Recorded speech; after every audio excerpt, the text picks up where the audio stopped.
Boa noite a todos. Com muita alegria, muita gratidão. Damos início ao nosso segundo estudo do ano do livro Pão Nosso. E a nossa irmã Selma hoje é que vai nos guiar pelo estudo do capítulo 70. Então convido a Selma a fazer a nossa prece de abertura. Vamos levar nossos pensamentos a Deus e a Jesus, agradecer essa falange de Emmanuel, que vem sempre nesse encontro que estamos aqui no seu estudo, nos inspirando, nos fortalecendo, para que possamos fazer um estudo da melhor forma possível, bem fiel aos ensinos de Jesus, para podermos atingir cada vez mais corações. Que o Senhor esteja conosco, agora e sempre, graças a Deus. Só aí vamos compartilhar a tela com o nosso texto da noite de hoje.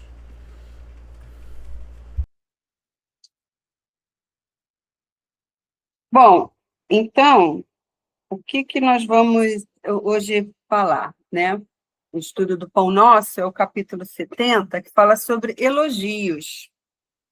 Elogios, né? Parece uma coisa assim tão simples, tão inocente, mas que pode causar grandes problemas, porque um elogio, às vezes, mal direcionado, digamos assim, porque tem um elogio bem direcionado, mas um elogio com intenções de enaltecer, ele acaba favorecendo muito o orgulho do ser humano, né? E nós somos passíveis dessa situação, ainda estamos num processo de burilamento, e o orgulho é uma chaga muito difícil, que nós temos ainda que superar. Então, temos que ficar muito atentos às questões dos elogios, não é? Então, nesse estudo, Emmanuel vem com essa passagem de Lucas, do capítulo 11, versículo 28, que Jesus diz assim, que é assim, mas ele disse, Jesus, não é? Antes, bem-aventurados os que ouvem a palavra de Deus e aguardam. Né? Que essa frase, eu fui procurar um pouquinho mais à frente, né? Ela é explicada, né? Dita, até dentro do próprio texto aqui de Emmanuel, já está se falando sobre isso, né? Porque, assim, enquanto Jesus estava pregando para as multidões, né? Sempre, né? Com aquelas as palavras muito de elevadas, né? Então ele estava lá nesse grupo, né, de pessoas que estavam ali ouvindo, né? E uma mulher se levanta na voz, né? E enaltece Jesus, dizendo assim: bendito sejas, né? Bem-aventurado sejas a mãe que o gerou e o peito que o amamentou, né? Uma coisa assim. Né? Cada um tem uma versão, mas ela veio fazendo o quê? Um elogio, né, a Jesus com relação à sua vinda aqui, não é? Então, o que ela fez? Enalteceu, no caso, assim, a Maria, né, que deu a luz a Jesus, que o criou e tudo mais. Então, Jesus, diante disso, imediatamente em seguida, né, ele chegou e disse: mas antes, bem-aventurados que ouvem a palavra de Deus e guardam as palavras de Deus. Porque só falar, aí, no decorrer do estudo, tem uma explicação até melhor com relação a essa passagem, do o que essa voz dessa senhora poderia causar, não é? Essa exaltação que ela fez a Jesus, porque Jesus nunca pediu louros, não é? Ele sempre falava das bem-aventuranças, ele sempre pregava para aquelas pessoas que queriam ouvir, não é? Porque o objetivo de Jesus sempre foi atingir as almas, os corações, exatamente, entendeu? Então, eu sempre falo aqui, repito, que Jesus não falava para os homens, mas sim para os espíritos que habitavam esses homens. Então, quando a pessoa faz uma exaltação à pessoa em si, ali encarna, ela não está vendo o espírito. E ele quer que seja visto o quê? O espírito. O que a palavra dele sempre foi voltada para Deus, para aquilo que Deus espera, para aquilo que Deus quer que nós façamos, né? E ele não quer que as pessoas se percam. Então ele fala: ouvir a palavra de Deus, guardar o que? Seguir aquilo que Deus diz em suas palavras. Se alguém quiser, alguém acrescentar alguma coisa, deixo aí para vocês. Ou então eu posso prosseguir. Não, eu quero falar. Pode falar, Julinha. Então, dentro desse versículo de Lucas, eu sempre gosto de falar quem é o que traz a mensagem, né? Então, Lucas, para muitos, às vezes, não conhece, ele é judeu, ele foi um seguidor de Paulo, ele não estava incluído naquele ciclo dos 12 apóstolos, mas ele se dedicou à divulgação através do conhecimento que ele teve de Paulo. Lucas, ele, além dele ser médico, ele trabalhava nas embarcações, né? Ele trazia assim um evangelho mais detalhado para os gentios, porque Mateus ele fez um evangelho muito voltado para os hebreus, para o povo que conhecia todo aquele contexto histórico ali, os costumes da época. Já Lucas não, ele já traz esse evangelho de Jesus numa linguagem grega, com relação mais ao povo que não era judeu, né? Que somos nós, os gentios, né? E quando a gente se debruça nos estudos de Lucas, os evangelistas dizem, né, os que estudam eles, que ele tinha um grego muito primoroso, era um grego escrito muito assim, sem erro. Então, por isso que quando tinha uma escrita de Lucas, as pessoas que estudavam esses textos identificavam pelo jeito da escrita dele. Então, é sempre bom a gente ressaltar quem é a pessoa que traz esse contexto aí de Jesus. Agora, quando ele fala aqui, né, bem-aventurados o que ouvem a palavra de Deus, aí eu falei assim, gente, eu vou colocar aqui sobre o que é uma bem-aventurados, né? Lá no grego, bem-aventurados são bem felizes, são pessoas felizes. Mas se a gente pegar os bem-aventurados no contexto hebraico, já não é felizes, quer dizer avante, é a ideia de caminho, de perseverança, de não desistir, de prosseguir. Então, e esse contexto, como a Selma já explicou, dessa mulher que estava na multidão e tal, o que, na realidade, ele destaca que nós devemos obediência à vontade de Deus, que é superior a laços de sangue, né? Porque Jesus tem uma passagem que ele diz: quem é minha mãe, quem são meus irmãos? Então, vai muito além, né, daquele grupo consanguíneo, né? Então, as bem-aventuranças, eles não vêm apenas de conhecer os ensinos, mas de guardar e praticar essa lei de Deus, porque a gente tem muito conhecimento, né? A gente guarda, mas a gente não exercita, né? E quando ele fala dessa felicidade, né? Que a bem-aventurança, né? Esse é um título do Evangelho, inclusive do Novo Testamento do Haroldo. O título está lá, a bem-aventurança verdadeira. Então, essa bem-aventurança verdadeira é a verdadeira felicidade.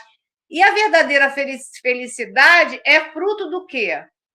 Né? Da vivência da prática dos ensinos do Cristo. Por quê? Porque a gente sabe, o próprio Evangelho nos diz que a felicidade desse mundo ela é efêmera, mas a verdadeira felicidade ela não está aqui. Então, a gente precisa conquistar, através desses ensinamentos, a obediência à lei e praticar esses ensinos do Cristo. Eu achei interessante essa palavra guarda, né? Porque se a gente trazer para o sentido que a gente dá hoje, né, para a palavra, fica estranho, porque parece que é guardar a palavra, guardar seria pegar, eu guardo, né? Guardo na gaveta, guardo no, mas eu entendo que esse termo na época ele tinha um sentido mais de guardar, é um sentido de realmente aprender, né? De você realmente não só decorar, né? Você realmente é o que a gente diria hoje na escola, quando a criança realmente aprende, não ela não decora, ela não só ali aprende um macetinho para fazer aquela questão, mas aí se você muda uma vírgula, ela já vai errar porque sai daquele macete, né? Quando é matemática, geralmente, às vezes tem uns macetes, mas é uns macetes que nem sempre funcionam, né? Se você realmente não entendeu o raciocínio, mudou uma vírgula, você erra. E aí eu acho que esse é o sentido. Guardar, eu acho que é nesse sentido. A palavra de Deus realmente ser entendida, aprendida. A gente realmente entender o verdadeiro significado e aí automaticamente conseguir praticar da forma correta, né? E não muitas vezes da forma errada, como a gente vê bastante nos dias de hoje, né? O pessoal que interpreta muita coisa ao pé da letra até hoje, né? E acaba fazendo tudo errado exatamente porque não aprendeu, não interpretou, não entendeu o espírito da coisa, né? Interessante. Vamos em frente. Perfeito, é isso mesmo, que guardado não é para ser, porque fala que tudo que a gente aprende, a gente vivencia, não é? Então, não esquece nunca e passa a ser fazer parte da nossa vida. E é isso que ele fala, a palavra de Deus guardar é realmente aprender e vivenciá-la, né? Muito boa explicação. Então, vamos continuar. O texto que Emmanuel nos coloca é o seguinte: dirigir-se Jesus à multidão, com o enorme poder do seu amor, conquistando geral atenção. Mal terminara as observações amorosas e sábias, eis que uma senhora se levanta no seio da turba e, magnetizada pela sua expressão de espiritualidade sublime, reporta-se em alta voz as bem-aventuranças que deviam caber a Maria, por haver contribuído na vinda do Salvador à face da terra. Então, aqui eu estou acompanhando do livro, tá, o parágrafo ficou um pouco diferente aqui de onde você pegou. Então, essa parte aqui que foi comentado ali no início, que essa senhora se levanta, né, se ergue, né, na voz para falar sobre isso, né? Fazer bem-aventurada, né, a mãe que colocou ele no mundo e lhe deu de amamentar. Assim, a palavra de Jesus, ela exercia um poder muito forte nas pessoas que a ouviam, né? Você vê que ele fala que ela se levanta magnetizada, ela estava assim, atraída por aquelas lições dele, ela ficou encantada. Então, ela não se conteve, vamos dizer assim, né? Ela precisava expressar aquela emoção, talvez, que ela estava sentindo com as palavras de Jesus, ela ficou impressionada, quer dizer, a gente vê que esse magnetismo, né, que ela sentiu, né, que ela ficou magnetizada, que fala aqui, né, e ela teve que expelir aquele sentimento que ela teve, mas assim, só que foi de uma forma, vamos dizer, eu falo que sutilmente ela faz de uma forma equivocada, porque ela enalteceu, no caso, a Maria, que é a mãe de Jesus, por isso que aqui ele fala que ela menciona, né, da bem-aventurança, que devia caber a Maria, né? Quer dizer, ela enalteceu Jesus, mas diretamente ela enalteceu a Maria, a mãe dele, que bendita seja Maria, que teve Jesus, que ensinou a ele, que deu de alimentar, né, como se ela fosse assim, não é como se ela fosse, né? Não vamos desmerecer Maria em nada, e nem Jesus, eu acho que pretendia, né, com a resposta, tirar o mérito de Maria, né? Mas é exatamente assim, dizendo que assim, ele era o que era por conta dela, né? O que dava a entender. E isso é uma situação delicada, para quê? Para que as pessoas não caíssem, né, naquela exaltação que Jesus nunca permitiu. Então, quando ele chega que ele chega e fala aquela frase do início, né? Que antes, bem-aventurados que ouvem a palavra e guardam. Porque, de forma assim, ele não querendo tirar o mérito de Maria, porque assim, antes de ser Maria a quem deu a luz a ele, tem que observar, né? Assim, Maria não foi uma decisão aleatória, não é? Ela foi escolhida, ela foi preparada, né, antes mesmo de estar na Terra, para conceber Jesus. E a partir do momento que ela recebeu essa incumbência, né, de acordo com a Bíblia, veio o anjo, né, e disse que ela seria bendita és entre as mulheres, né, que ela iria receber Jesus. Ela aceitou aquilo com resignação, mesmo assim, na época, tendo aquela questão, né? Porque como pode uma pessoa ter um filho sem ser casada, ela era muito jovem, tudo, mas a incumbência dela, então, esse é o valor que Jesus deveria ser dado, né, a Maria com relação a ele. A incumbência dela de receber o Jesus, né, a aceitação dela, né, mesmo com todas as dificuldades que ela teve, José aceitou, e todo o processo que ela teve de criação dele, abriu mão de muita coisa, de família, ela nunca se queixou, porque ela estava pronta para aquilo, né? Então, a gente tem que ver essa questão, que é muito fácil. A questão dos elogios é assim, as pessoas elogiam muito, mas não sabem assim, as batalhas que a pessoa teve que passar para chegar ali, né, naquele momento em que as pessoas estão, não digo Jesus, vamos botar num contexto atual, né, tá ali um palestrante, qualquer situação, falando, né, aí as pessoas, ai, você é maravilhoso, isso e aquilo, mas quanto que a pessoa teve que vivenciar, estudar, abrir mão de tudo aquilo. Então, o elogio ele tem que ser assim cuidadoso para não levantar a questão da vaidade da pessoa também, na pessoa, né? E aí a outra parte aqui, eu vou deixar para, se alguém quiser falar, né, para depois eu comentar a parte seguinte. João. Esse pedacinho aí também, o que eu entendi assim, não sei nem se está certo, mas por pouco eu entendi, né? É como se você comparar assim, a caridade, o elogio e a caridade, né? A caridade, qual é o certo de você fazer? É você fazer e não fazer alarde, não expor, né? E o elogio é porque mexe com a humildade, né? Vai mexer com a vaidade do indivíduo. O elogio é a mesma coisa. O elogio é uma coisa natural, como se fosse como a caridade é natural. Você não precisa ficar expondo a caridade e também você não precisa ficar expondo o elogio. Eu entendi assim. Uhum.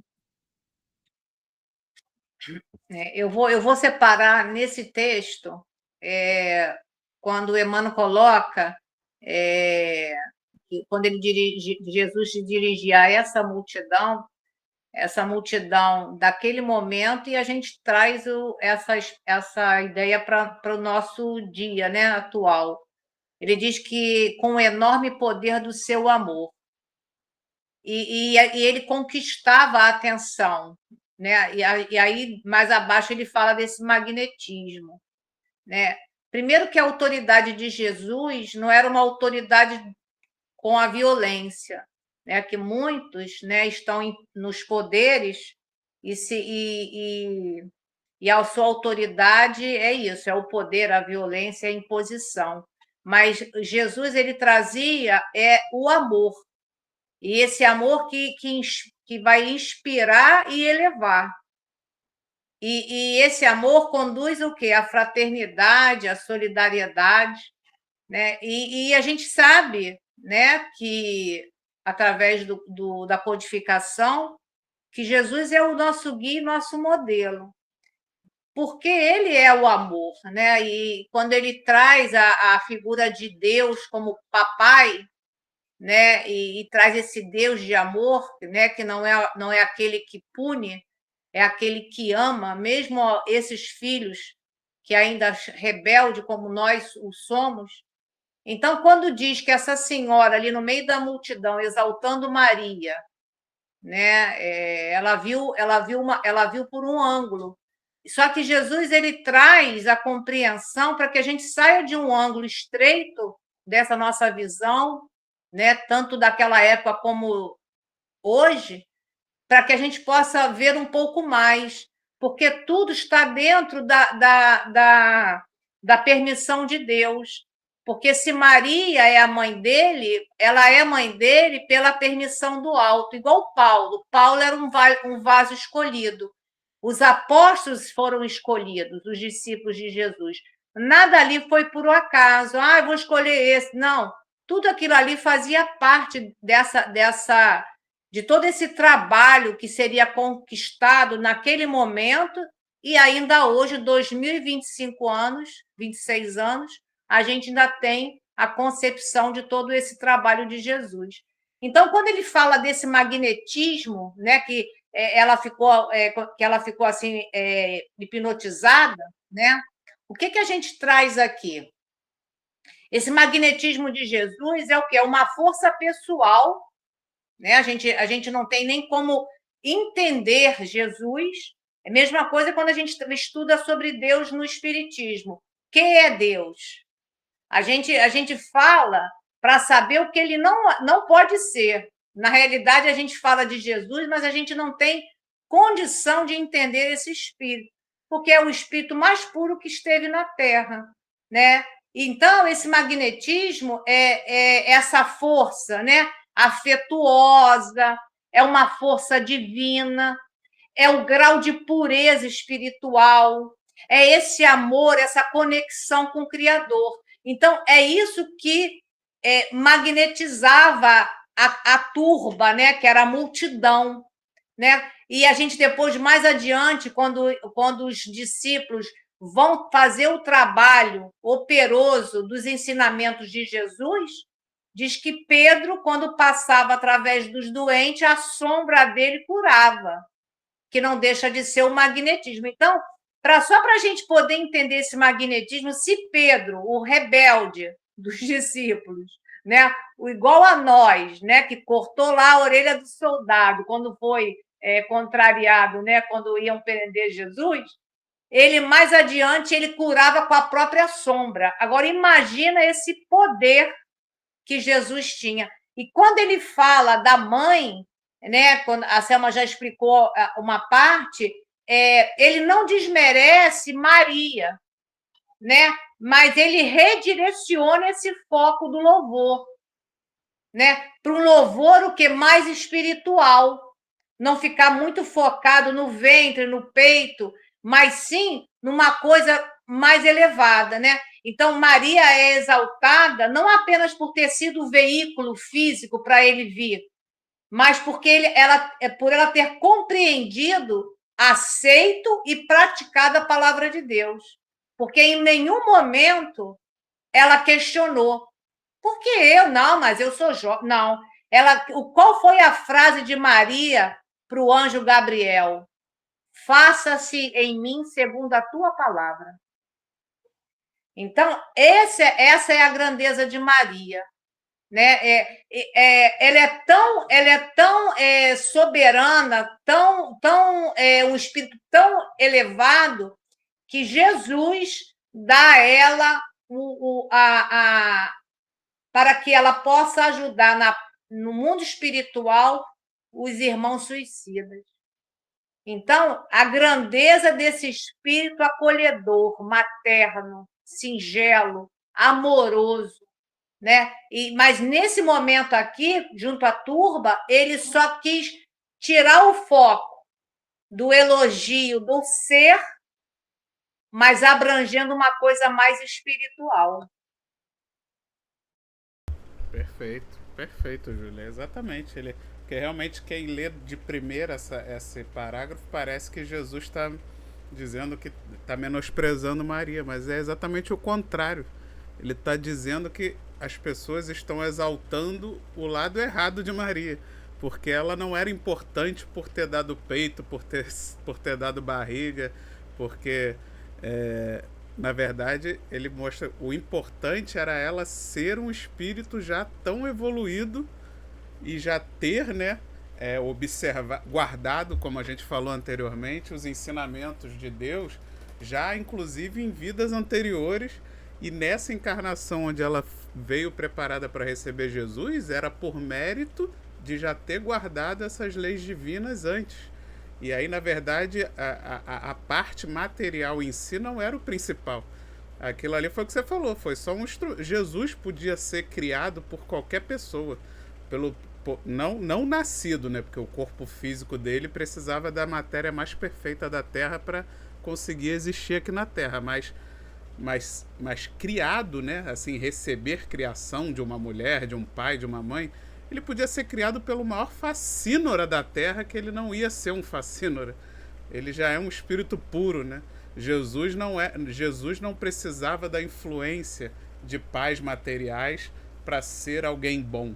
Ele já era o que ele era antes de vir para a Terra, né? Então, é isso que ele quis dizer. O mérito de Maria não está nessa parte material. Assim, lógico que tem o sacrifício material de aceitar uma encarnação onde você vai ver seu filho morrer, ser martirizado. Não é qualquer um que aguentaria essa dor, e ainda assim, pelo mérito que ela já tinha, até inclusive de vidas passadas, de guardar a lei, Jesus sabia que ela teria a força necessária para suportar essa dor sem dar para trás, né? sem perder a fé. Só que esse é que é o grande mérito, porque não é a moça ali que exaltou Maria levou para esse lado material, né? Como se Jesus fosse aquela pessoa maravilhosa pela criação material de Maria. E não foi o que a gente falou.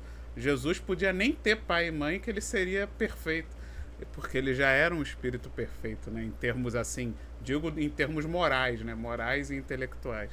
E aí foi isso que Jesus quis mostrar, que na verdade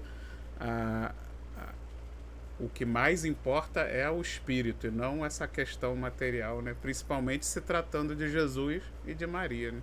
Nós sim, espíritos extremamente imperfeitos, ainda necessitamos muito das influências dos nossos pais e dos nossos tutores, né? Mas não era o caso de Jesus.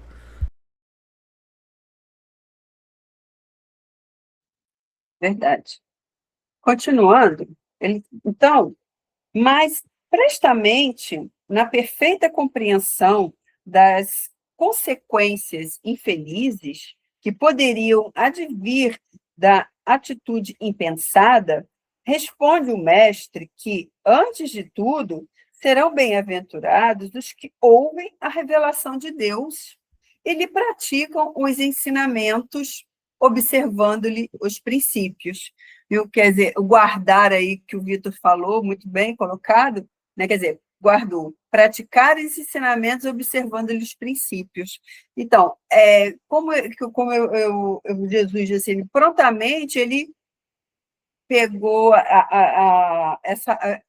deu uma corrigida, vamos dizer assim, né? Para não desviar do que ele pregava, né? Com os elogios que a mulher levantou-se, né? Ele criou para que se não. Por quê? Porque quando você começa com o elogio rasgado, vamos dizer assim, não é? Aí o que ele fala? Ele até diz aqui assim que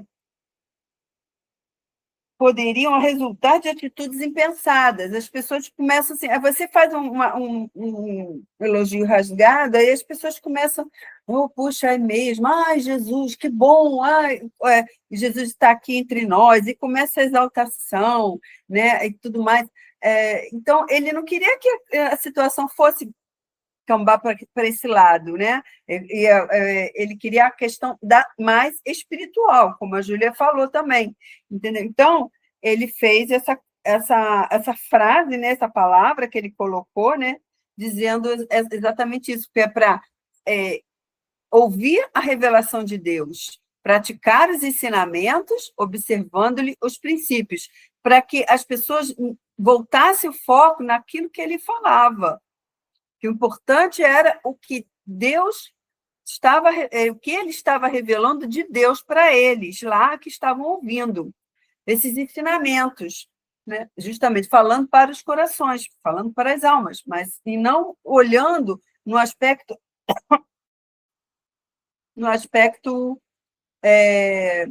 terra a terra, no aspecto só da pessoa, do ser.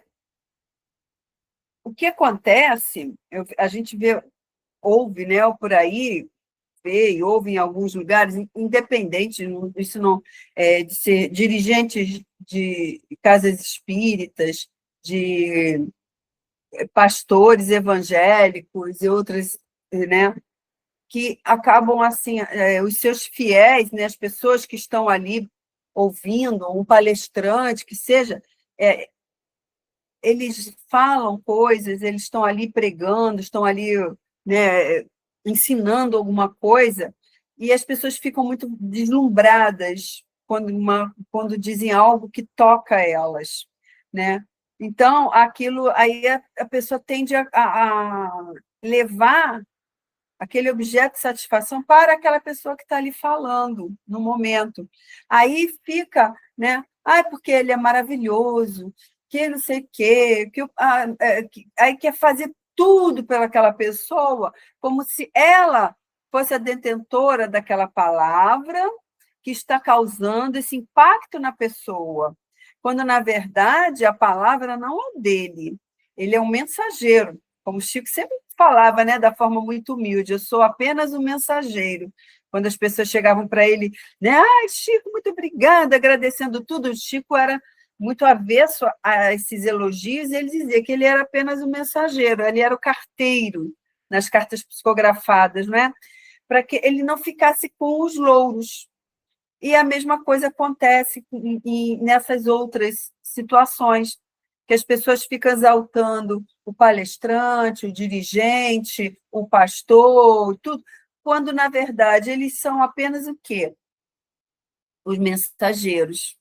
Não é? E as pessoas esquecem que aquela palavra, que aquela pessoa tão acertadamente chegou para nós, né, que nos causou impacto, não é dele, mas tem que ouvir a mensagem que foi dita por aquela pessoa.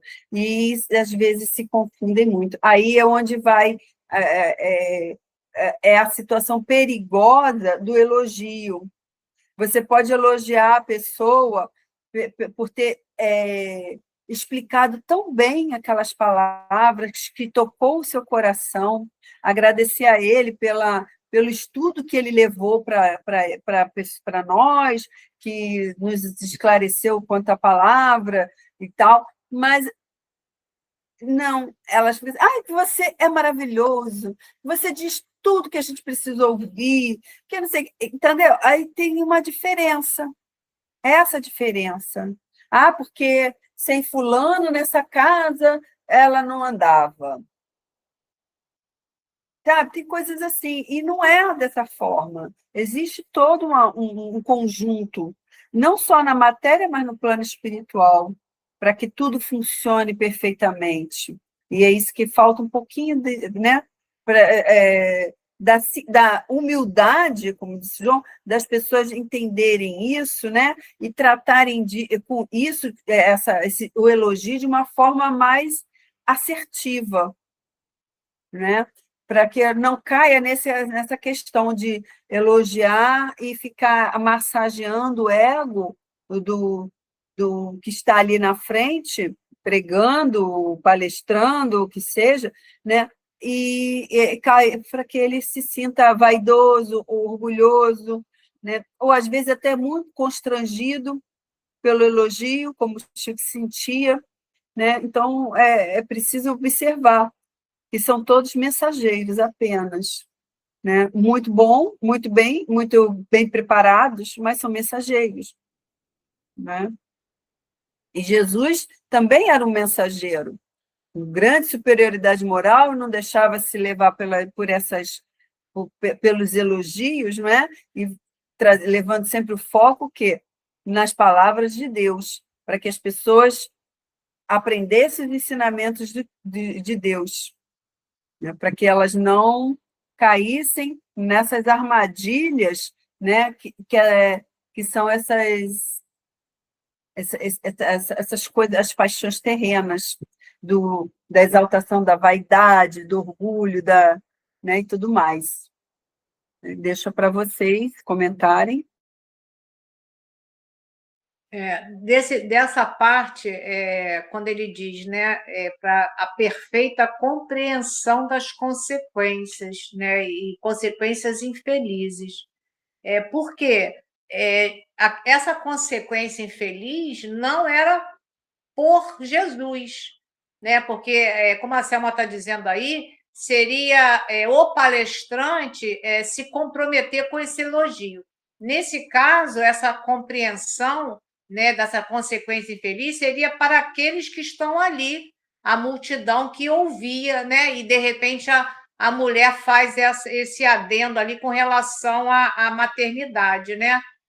Mas, quando a Selma fala de elogio, o problema do elogio não está em quem faz, né? Porque eu posso elogiar o Haroldo Dutra Dias, por exemplo, né? Agora, como ele vai receber meu elogio, é a capacidade dele já de compreensão do que ele estudou, porque muitas das vezes quem ouve, né, não tem a compreensão tão grande quanto aquele que fala, né? Então, se eu já conheço a mensagem e me dedico a colocar ela em prática, eu não posso ficar iludida com os elogios. Então, essa compreensão também é para quem escuta o elogio, né? E assim, só que o elogio, mais adiante eu até faço uma observação maior, mas o elogio ele não é ruim. É como se fosse um incentivo. O que é um elogio? É um incentivo. É você mostrar para aquela pessoa que o trabalho que ele faz alcança muitas pessoas e ajuda muita gente. Agora, como isso vai bater em mim, vai depender do grau de maturidade que eu me encontro, onde eu posso me perder ou não. Eu posso ter esse elogio para eu estudar mais, para eu me aperfeiçoar mais, para eu me comprometer mais com a lei de Deus, né? Para eu ser mais caridoso, dedicado, compreensivo, né? Porque aquele que fala para mim, né? Ele fala porque se eu levo uma palavra, né? E eu tenho o poder da fala, porque não são todos que têm o poder da fala, né? E de alcançar, né, o irmão, e a gente sabe que dentro de uma palestra, né, você às vezes faz todo um trabalho de pesquisa e na hora você sai um pouco do script, porque a espiritualidade te intui para que você fale para aquele coração que está ali sentado. E aquele coração que às vezes no final da palestra vem dizer assim: eu precisava muito escutar o que você disse, né? Então a gente tem que trabalhar muito essa parte do elogio, não de uma forma ruim, mas olhando nós, como eu recebo isso e o que isso me impacta, né? Então, Jesus, quando ele fala, né, dessa compreensão, era mais para o outro, lá porque Jesus é Jesus, né? Nós precisamos ter a compreensão do outro e a nossa, porque ainda somos muito falhos.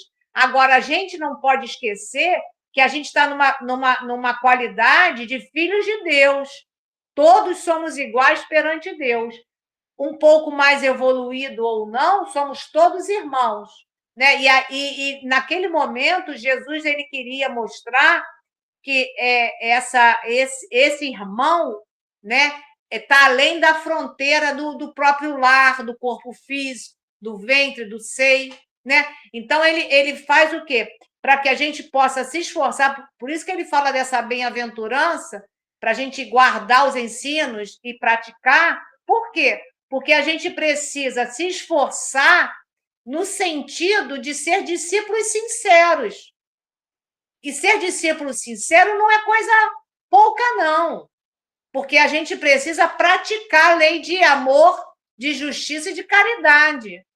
Então, a gente está na qualidade de discípulos, mas muito distante da sinceridade, porque a gente faz caridade para os meus, para o outro eu dou o que sobra.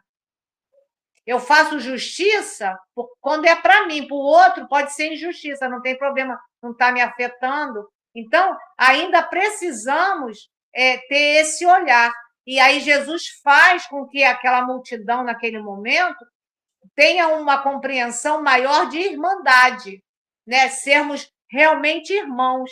E esse guardar os ensinamentos é guardar o ensinamento, porque se você não passar daqui para o coração, você não compreendeu nada.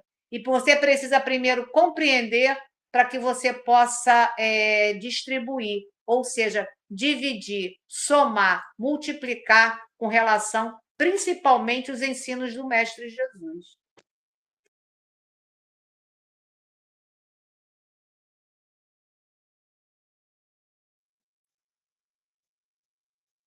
Continuando, vai falar, Vitor?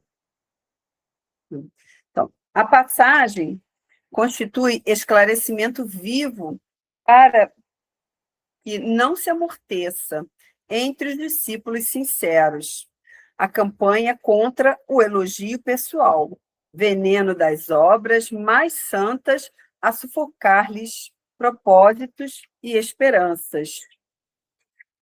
Quer dizer, essa passagem, ele quer assim, o que ele fala? Constitui esclarecimento vivo para que as pessoas não se desanimem, né? Não se, que ele fala, não esmoreça, não amorteça.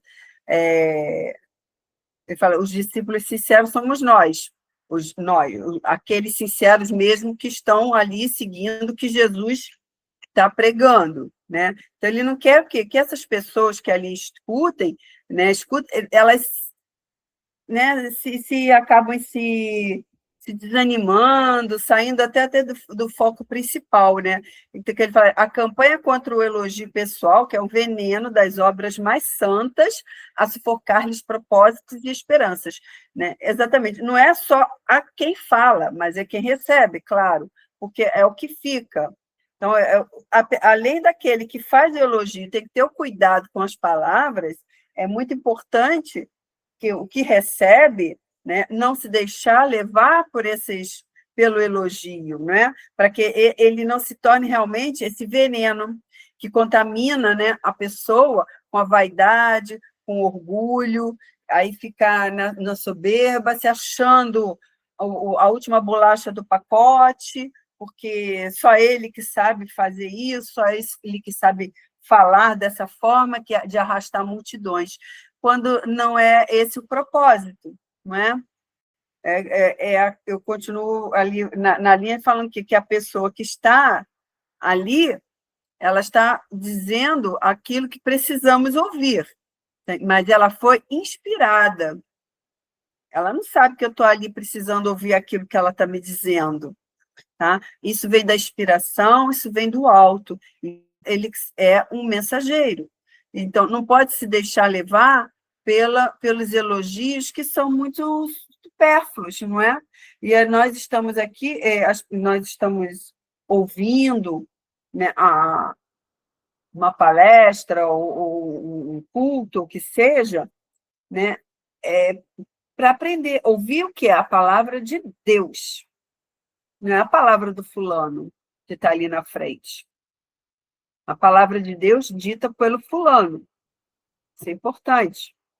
Ter esse pensamento, essa linha de pensamento, para que também não sejamos instrumentos de queda do outro também, não é? Porque a gente sabe como se nós somos sempre ferramentas, né? Tanto para o bem quanto para o mal. Então, temos que ter esse discernimento também. Então, que quando Jesus fala, né, que é importante, né, ouvir a revelação de Deus e praticar seus ensinos, é para fortalecer aqueles irmãos, fortalecer os seus discípulos, não é? Para que eles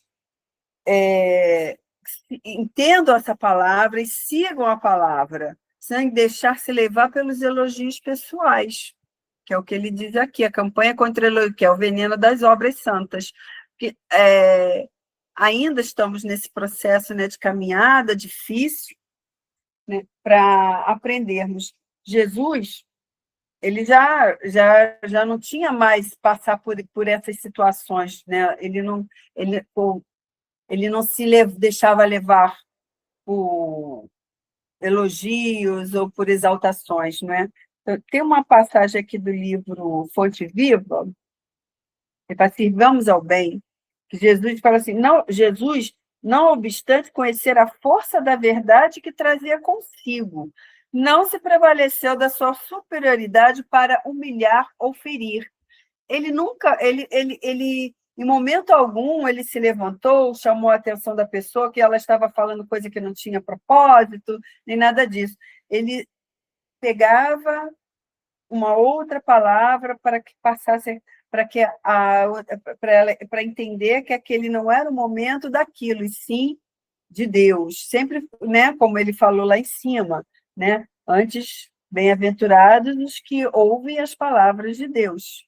Então, quer dizer, essa condição de superioridade de Jesus, né, é que é Jesus, né? Que ele diz aqui, nunca humilhou e nem feriu a ninguém, né? Por isso que, acima de todas as preocupações, buscou invariavelmente o bem de todas as situações e em todas as criaturas, né? Você vê que, de repente, a pessoa se levanta, fala uma coisa que pode causar um rebuliço, ele imediatamente conseguiu aplacar aquela situação, né? Não mudou o foco, voltou as pessoas para o que ele estava falando, para seguir os propósitos de Deus, sempre tratando bem, sem ferir a ninguém. E eu deixo para vocês. A gente vai falar de nós, né, que somos espíritas. Diante do elogio, o espírita ele é convidado a não perder a noção exata de quem ele é. Então, isso a gente fala por nós, né? Nós precisamos saber, ter noção de quem eu sou. Agora, estímulo sincero. Esse estímulo sincero é o estímulo ao trabalho bem feito. E isso aí pode ser muito bem aceito para quê? Para você acalentar, foi o que eu falei, o coração. Por todo o teu trabalho, a tua dedicação, né? O que você está contribuindo para a coletividade, não é para você. Agora, desde que esse elogio não seja o objetivo de destacar o indivíduo. Eu estou destacando o trabalho do Haroldo, não o Haroldo Dutra como personalidade. Então, a gente precisa colocar isso, né? Agora, quem é mais importante? Se eu idolatro o Haroldo, né? Eu saio eu estou botando o Haroldo como uma personalidade que todos conhecem, poderia ser qualquer outra pessoa. Mas se eu só idolatro o Haroldo, não o que ele construiu, de tanto conhecimento que esse homem tem, aí essa noção exata de quem é ele mesmo que tem que saber. Para quê? Para que ele não se iluda e não saia do caminho. Porque a gente vê na doutrina espírita, isso é muito bem explicado no Livro dos Médiuns, a interferência espiritual, que é as brechas que nós vamos dar para que venha a influência, me incentivando a esses elogios que saem completamente desse elogio do meu trabalho e não da minha personalidade. Então, o elogio pessoal, ele não se trata de uma proibição absoluta, mas sim de um convite à vigilância constante. Essa vigilância é contra o quê? Os nossos vícios, que é o nosso orgulho e o nosso egoísmo, a nossa vaidade, que é considerado o que nos retarda o avanço no progresso.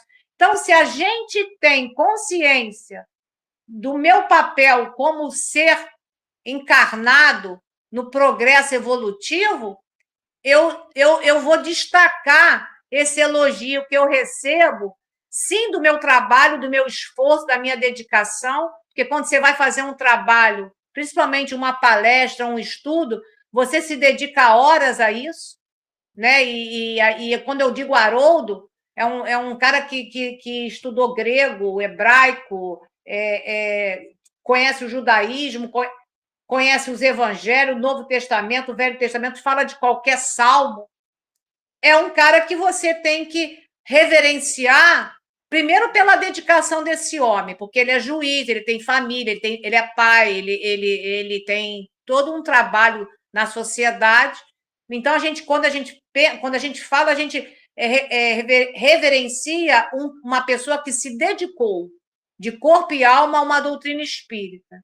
Agora, ele tem que saber o papel dele, porque se ele se envaidecer, o comprometimento é dele, não é meu, porque eu tenho um papel de elogiar, porque eu entendo assim, que o meu amor por ele é esse, de elogio, né? Mas, eu estou falando, por exemplo, Júlia, eu vou falar por mim. Quando falo do Haroldo, eu acompanho o Haroldo há muitos anos, há mais de 12 anos que eu acompanho o trabalho do Haroldo. Se eu pudesse falar com ele, eu ia incentivar esse trabalho, não a personalidade, não o homem, né? Agora, a mulher lá que elogiou Maria, ela elogiava a personalidade. Foi quando Jesus fez o adendo, né? E você vê que o próprio Chico Xavier, quando ele chegou numa cidade, que a cidade estava toda organizada para receber uma multidão imensa, cartazes, banda, tinha de tudo lá para receber o Chico Xavier. Quando ele foi convidado a falar, ele disse: eu estou muito feliz, porque tanta gente com saudade de Jesus. Ele tirou o foco dele e disse que aquelas pessoas estavam ali por Jesus, não era para o Chico Xavier. Então, esse ser humano, ele tem a noção exata de quem ele é. Se vou receber um elogio desse, eu posso me comprometer. Então, a gente precisa ter essa percepção. Aí eu não posso falar do outro, eu tenho que falar de mim. Como isso me atinge? Aonde isso pega em mim? Para eu ser soberba, porque eu tenho condição? Ou isso é porque, poxa, que legal que eu posso levar uma palavra? Porque o que eu sei é porque eu me esforcei, porque senão não poderia falar. Agora, a intuição, ela vai chegar. Agora, ela vai chegar num ouvido comprometido com as palavras de Jesus. Porque senão vai chegar aqui palavras que não é de Jesus. É palavras de incentivo nocivo. Então, qual é o canal que eu abro? Eu posso abrir vários canais para os elogios. Agora, qual que eu vou escolher? É isso que vai me comprometer. A gente tem na doutrina espírita médios que optaram em sair por um outro caminho. Não estamos aqui para julgar, mas todos nós temos livre-arbítrio. Então, o que isso vai ocasionar? A noção exata de quem sou eu, hoje e amanhã, né?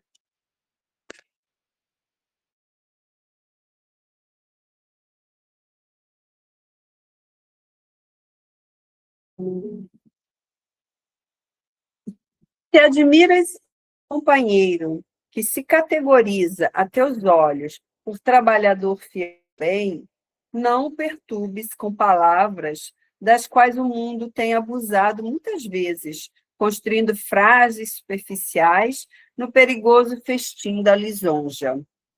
Ajuda-o com boa vontade e entendimento na execução do ministério que lhe compete, sem te esqueceres de que, acima de todas as bem-aventuranças, brilham os divinos dons daqueles que ouvem a palavra do Senhor, colocando-a em prática. Isso aqui é bem até o que a Julia falou sobre o Haroldo Dutra, né? Admiro o companheiro, mas pela obra dele, não é? Mas não pela pessoa dele em si, a figura, mas o que ele faz.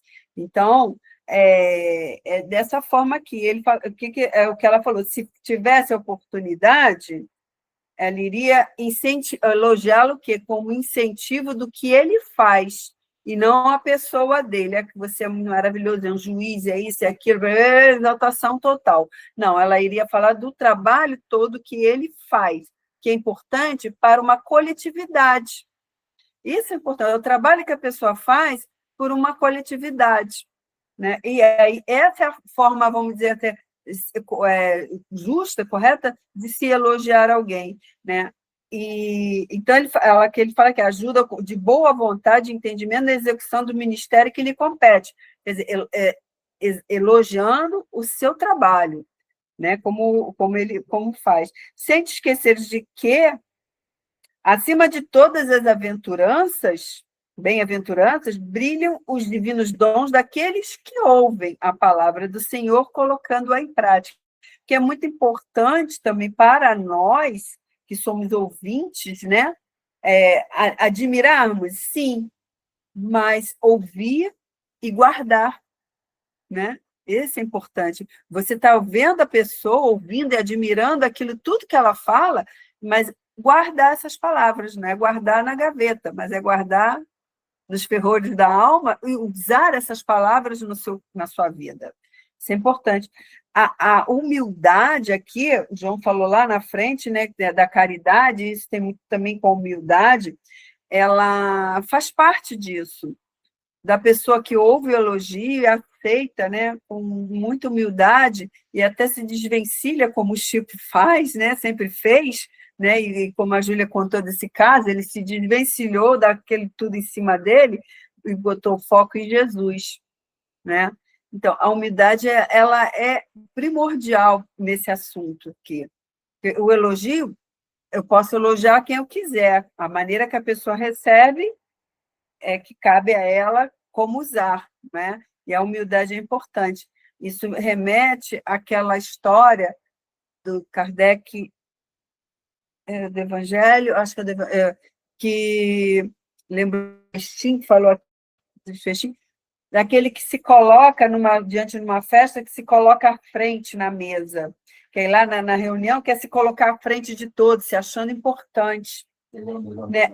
Que Jesus nunca se coloque à frente, né? Jesus falava isso, né? Porque você pode ser convidado a se retirar para que outro mais importante se chegue ali e sente. Aí você vê o dono da festa e chega e manda você sentar lá atrás. Então, a gente precisa dessa humildade, não é? Aprendendo com isso. E o elogio, ele vai nos ensinar a isso também, a ter essa humildade, para não nos colocarmos no altar, não é? Porque podemos ser convidados a descer deles, não é? Então, é esse que eu tenho para trazer para vocês, lembrando sempre, né, da nossa responsabilidade também como ouvinte em receber essas palavras daqueles que nós muito admiramos e elogiamos, mas para guardar as palavras no sentido de trazê-las na memória, aprendendo como lição e executando-as no nosso dia a dia. É isso. Quando a Selma falou do Kardec, eu já tinha lembrado um pouquinho antes do Kardec, porque quando o pessoal elogiava, ele dizia que a obra não era dele, a obra era dos espíritos. Né? E ele já trazia isso. Agora, ele sofria muito quando o pessoal criticava.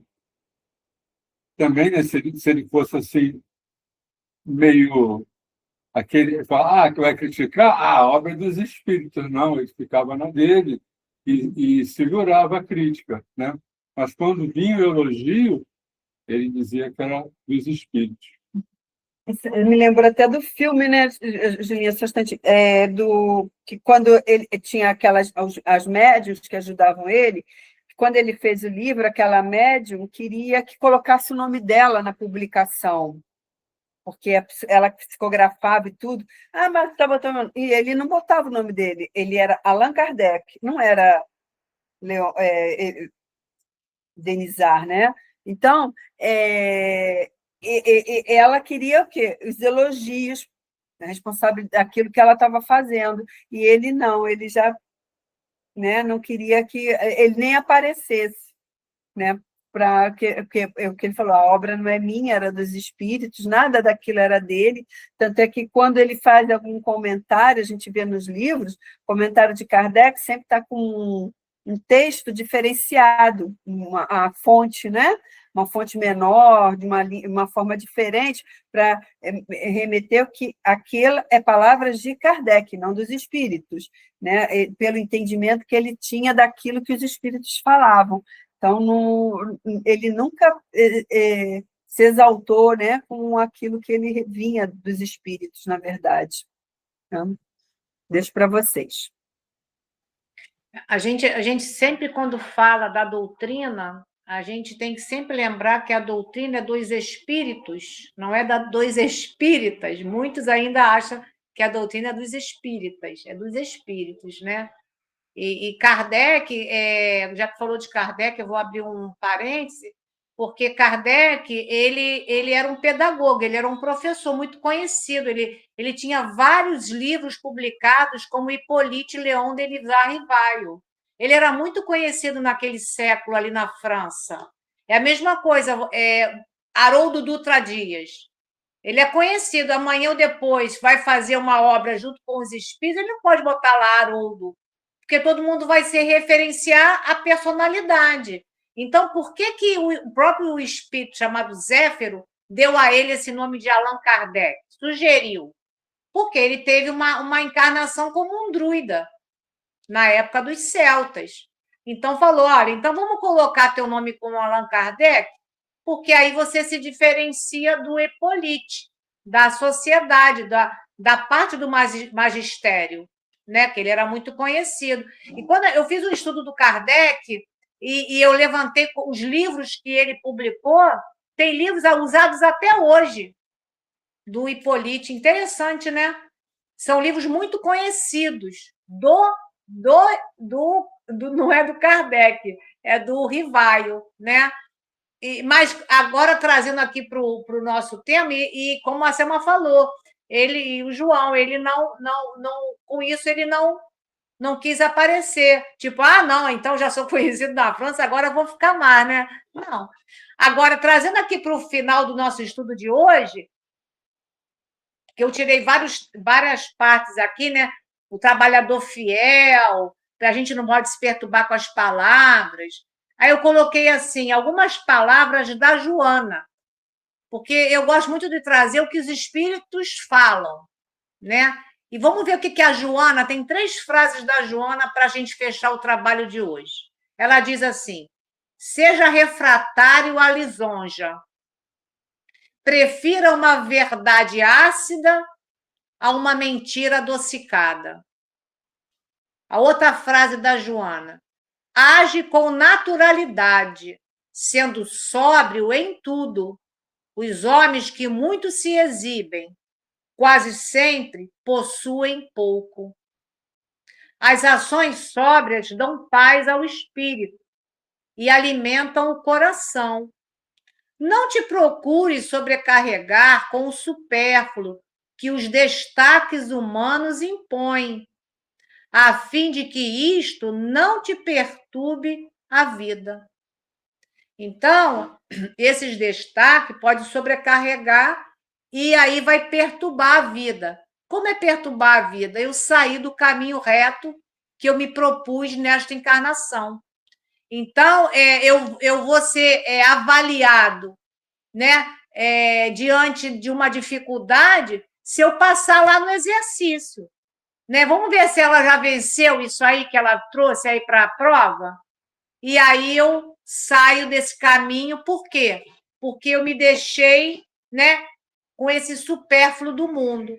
Né? E para a gente terminar, quando o Emmanuel coloca assim, ouvem a palavra do Senhor, colocando-a em prática. Eu botei uma observação aqui. ouvir a palavra do Senhor não é apenas a audição física, mas é o estudo, a compreensão, a meditação sobre as máximas de Jesus e nós sermos agente de mudança. Como? Refletindo o amor de Jesus no cotidiano. Olha como é que é fácil isso, né? A gente vai refletir, né, o amor de Jesus no nosso dia a dia. Isso é muito fácil para nós, né? A gente tem uma facilidade em amar o próximo, né? Muito grande. Então, a gente precisa ouvir essa palavra, mas não é só ouvir aqui. A gente tem que ouvir com aquele ouvido de ouvir, aqueles olhos de ver. Para quê? Para que a gente possa trazer daqui essas palavras de Jesus, amai o próximo, né? Fazer a caridade como entendia Jesus, indulgência, perdão, tudo isso é muito, muito legal. Só que a gente ainda escuta, tem uma compreensão, mas não traz ainda para cá, porque a gente precisa tirar daqui para com o outro. Mas em momentos do nosso cotidiano, a gente vê se a gente já consegue se melhorar e não se atrapalhar com esse supérfluo. Então, assim, o que eu gosto desses estudos? Né? Que a gente possa pegar um estudo desse um pouco denso, porque Emmanuel tem algumas falas que a gente, às vezes, precisa até recorrer ao dicionário, mas quando a gente se debruça com vontade dentro do texto, a gente vai tirando, juntando com outros livros, com outros espíritos que trazem, e a gente se aprofunda para trazer o que é essa essência. Eu não sei quem falou, mas é extrair o espírito, como o Haroldo sempre falava, extrair esse espírito da letra, porque a letra ela mata, e a gente precisa tirar dela a compreensão exata para que a gente possa trabalhar isso em nós. Porque não adianta, eu botei hoje até no meu Instagram lá, eu coloquei, né? É muito fácil você querer mudar o outro. Né? Eu não sou melhor porque o outro nem me deixa. É uma expressão até da Lúcia Helena Galvão, da filósofa. Então, a gente tem que parar com essas falas corriqueiras que a gente gosta de dizer. Se fulano não tivesse, eu já teria melhorado. Não, a gente tem uma referência central, Jesus. Então, está aí os estudos de Jesus para que a gente não se perca, a gente não saia desse caminho reto. É isso aí. Bem, quero agradecer a nossa irmã Selma por nos guiar no estudo da noite de hoje. Estudo realmente muito bom, muito profundo, que a gente possa levar para as nossas vidas, para os nossos trabalhos, nossa família, todo esse conhecimento que tanto nos empurra nesse caminho da evolução de forma mais rápida, evitando tanta dor e tanto sofrimento. Que possamos seguir em frente, né? Então, convido a todos para a nossa prece de encerramento. Semana que vem sou eu mesmo, então vou fazer a prece. Amado Mestre Jesus, agradecemos por mais essa oportunidade de estudo, por todas essas ideias que foram aqui compartilhadas, por todo esse conhecimento que foi trazido, que possamos, como disse a frase que nos guiou no estudo de hoje, que possamos guardar esse conhecimento, guardar no sentido de compreender, entender e praticar no nosso dia a dia para com todos aqueles com quem convivemos. Muito obrigado, Senhor, que essa paz reine hoje e sempre em nossos corações. Graças a Deus. Então, pessoal, até semana que vem. Se inscreve no canal, deixa o seu joinha, compartilha e vamos fazer com que essa mensagem chegue o mais longe possível. Fica com Deus, pessoal. Até semana que vem. Boa noite. Tchau, tchau. Boa noite a todos.